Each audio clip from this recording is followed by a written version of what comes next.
Hai, Assalamualaikum warahmatullahi wabarakatuh.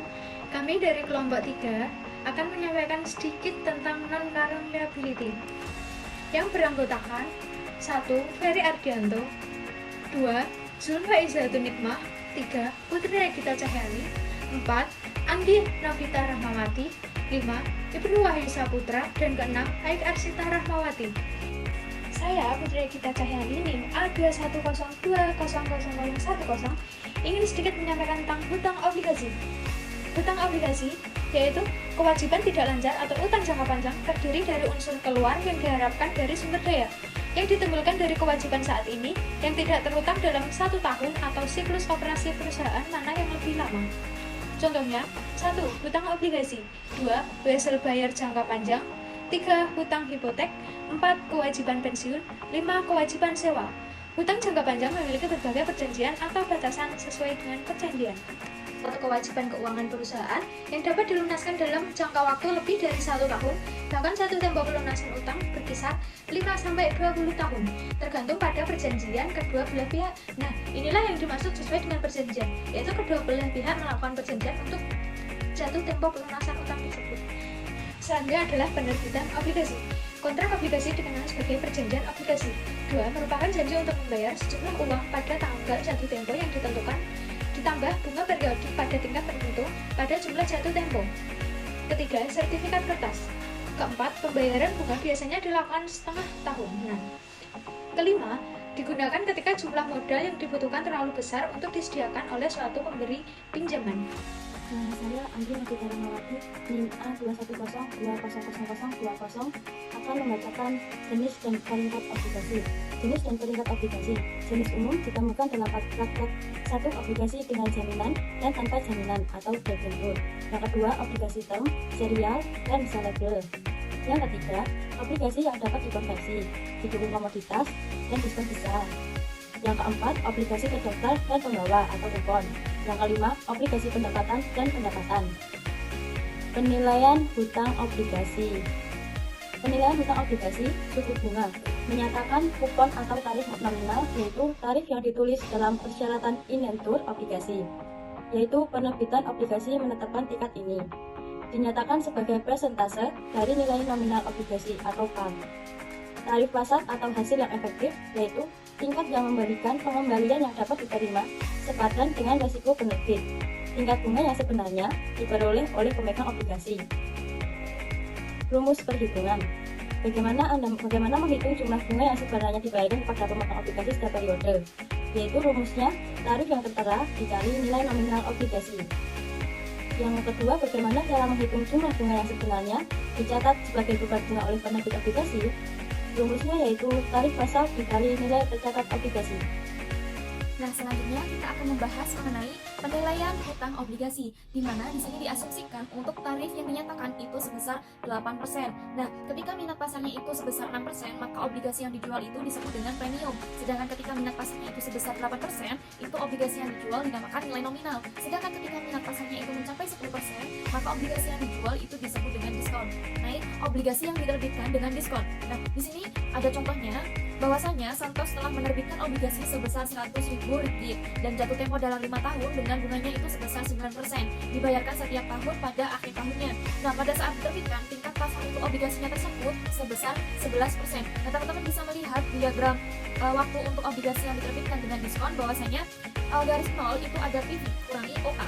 Terus garis yang pertama itu ada Rp9.000 sampai dengan garis terakhir yaitu garis kelima, di mana obligasinya itu sebesar 11% dan jumlahnya sebanyak 5.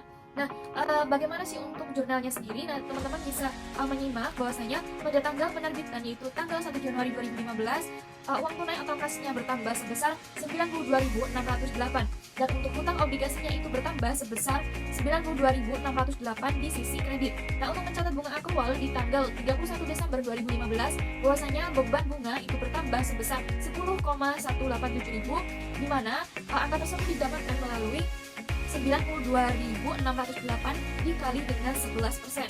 Nah, selanjutnya ada hutang bunga, di mana berkurang diletakkan di sisi kredit, dan utang obligasi ketika berkurang juga diletakkan di sisi kredit.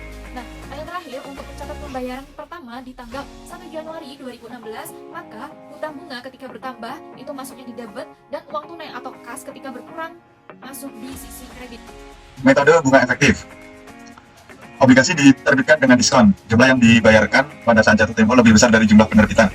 Obligasi yang diterbitkan dengan premi. Perusahaan membayar lebih sedikit pada saat jatuh tempo relatif terhadap harga penerbitan. Pengaturan biaya tersebut dicatat sebagai beban bunga obligasi selama umur obligasi melalui proses yang disebut amortisasi. Prosedur yang diperlukan untuk amortisasi adalah metode bunga efektif atau juga disebut amortisasi nilai sekarang. Kemudian metode bunga efektif menghasilkan beban bunga periodik yang sama dengan presentasi konstan dari nilai tercatat obligasi. Bond interest expense, carrying value of bond at beginning of period, effective interest rate, bond interest paid, face amount of bond, state interest rate, sama dengan amortization amount. Evermaster Corporation mengeluarkan 100.000 euro dari 8% obligasi berjangka pada tanggal 1 Januari 2015, jatuh tempo pada tanggal 1 Januari 2020 dengan bunga yang dibayarkan setiap tanggal 1 Juli dan 1 Januari. Investor mensyaratkan tingkat bunga efektif sebesar 10%. Hitung hasil obligasi seperti yang tertera di bawah ini. Kemudian schedule of bond discount amortization, effective interest method, semi-annual interest payment, 5 year, 8%, bond sold to yield 10%. Ya, schedule-nya seperti berikut. Entry jurnal pada tanggal dikeluarkan 1 Januari 2015. Uang tunai 92.278.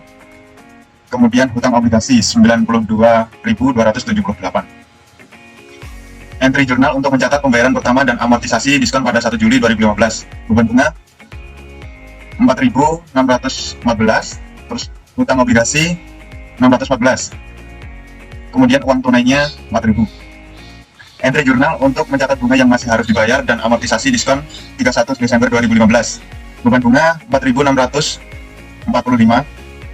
Bunga hutang 4.000. Hutang obligasi 6.645. Menerbitkan uang kertas senilai 100.000 euro 4 tahun 10% pada nilai nominal kepada Plain Hills Bank pada tanggal 1 Januari 2015 dan menerima uang tunai sebesar 100.000 euro. Wesel tersebut memerlukan pembayaran bunga tahunan setiap tanggal 31 Desember. Buatlah ayat jurnal Caldwell untuk mencatat penerbitan wesel tersebut dan pembayaran bunga pada tanggal 31 Desember. Jadi jurnalnya itu uang tunai 100.000, hutang wesel 100.000, beban bunga 10.000, uang tunai 10.000. 10.000 tersebut didapat dari 100.000 euro dikali 10%, dapatnya 10.000 euro. Catatan tata bunga, ilustrasinya sebagai berikut. Tata company menerbitkan wesel bertema 3 tahun sebesar 10.000 dolar tanpa bunga kepada jaminan company. Tingkat implisit yang menyamakan total uang tunai yang harus dibayar 10.000 dolar pada saat jatuh tempo dengan nilai sekarang dari arus kas masa depan sebesar 7.721,80 dolar. Hasil tunai pada tanggal penerbitan adalah 9%. Tarkov mencatat penerbitan wesel tersebut sebagai berikut. Uang tunai sebesar 7.721,80, wesel bayar 7.721,80. Dengan catatan tanpa bunga sebagai berikut. Tarkov mencatat beban bunga untuk tahun 1 sebagai berikut. Beban bunga 7.751,80 dolar dikali 9%, hasilnya 694,96. Wesel bayarnya 694,96. Catatan berbunga, ilustrasinya sebagai berikut. Mary Company mengeluarkan uang tunai 10.000 euro, wesel 3 tahun dengan bunga 10% kepada Morgan Corp. Tingkat bunga pasar untuk wesel dengan risiko yang sama adalah 12%. Dalam hal ini, karena tingkat bunga efektif 12% lebih besar dari tingkat bunga yang ditetapkan 10%, nilai sekarang wesel lebih kecil dari nilai nominal. Artinya uang itu ditukar dengan diskon.